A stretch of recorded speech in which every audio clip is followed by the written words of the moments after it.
Ell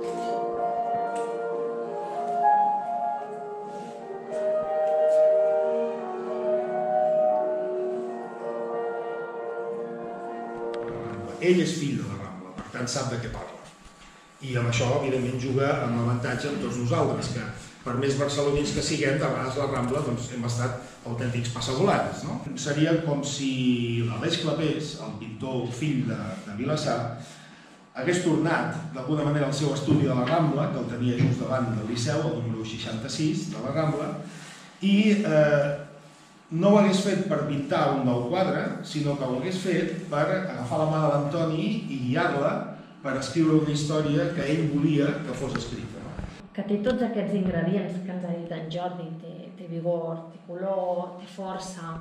Jo afegiria un aspecte més que a mi m'ha agradat molt, i és que a Pentimento hi ha molta emoció. És un llibre que frega la pell. Pentimento és una història que, com hem vist en aquell vídeo introductori, ens parla de dues rambles, una rambla en blanc i negre i una rambla en color. Aparentment, doncs, on hi ha més color, hi ha més vida, hi ha més alegria, però jo, si voleu que us digui la veritat, a mi m'encantaria poder transportar-me en el temps i viatjar en aquella rambla en blanc i negre, a la que hem vist a les fotografies i sobretot a la que ens descriu l'Antoni a la novel·la. L'Aleix Clapés era una persona molt tímida, era una persona que no es deixava veure amb freqüència, era una persona que no tenia cap relació ni amb la premsa de l'època ni amb els crítics de l'època. Doncs ells fan un regal als lectors, que és, a més de la història, incloure al final unes pàgines a tot color, amb gran riquesa, amb algunes de les obres d'Aleix Clapés que apareixen referenciades a la novel·la i que en certs moments tenen força importància. 2020 celebrarem 100 anys de la mort de l'Aleix. Què és això que sento? Que voleu celebrar què? El centenari de la meva mort? Potser primer moria de morir, no? Què bé, tornar a respirar aire de Vilassar, al meu poble.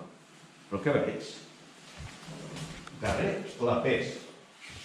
Un carrer amb el meu nom. Però si això sempre s'ha fet quan un està mort, però que jo encara bellugo. Can Clapés. Mireu, fa goig aquest balcó, Què us sembla? En aquest mur vaig pintar, quan tenia 8 anys, les imatges d'un funeral que havia gravat amb la meva memòria feia uns minuts. Jo vaig néixer el 10 de setembre de 1846. O sigui que d'aquí uns mesos faré 173 anys.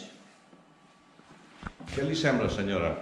Com em veu per tindre 173 anys? Molt bé. Com un pincel, no? Sí. Com dirien en castellà. I parlant de pinzells. Veu aquesta paleta i aquests pinzells? Tenen més de 150 anys. Ells m'han ajudat a pintar la majoria de quadres que hi ha pel món. Jo, si voleu que us digui, he venido aquí a hablar de mis cuadros. Els voleu veure? Doncs aquí en tenim un. El Paó. Una de les obres de la meva primera època, la més reivindicativa. Què n'és de dura l'esclavitud? Per la gent gran, per les dones, pels nens, pels joves. I aquesta nova esclavitud, la dels refugiats, que han de fugir dels seus països. Jo, si fos ara, li pintaria un llaç groc, perquè amb el fons aquest tan gris que té, potser hi quedaria bé, no? Mireu, mossèn Balmes. Quina cara, pobre. Em feia cosa pintar-lo així, però és que s'estava morint. No tenia forces ni per aixecar un dit. Majestat. La reina Isabel d'Hongria, entregant la corona a un desgraciat. Així és com va acabar ella, com una desgraciada.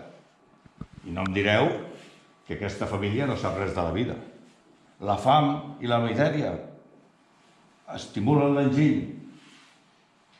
Si voleu veure els meus quadres, podeu anar a la Pedrera, al Palau Güell, a l'Hospital de Sant Pau, a la Sagrada Família, a Sitges, a Reus, inclús a Vilassar i a Moscou. A Vilassar teniu el Pere Villar, que havia estat alcalde de la vila. Però si teniu pentimento, els podreu veure tots d'una tacada, i sense moure'us de casa. En fi, jo me'n vaig a dormir. Que disfruteu de la lectura i de l'art.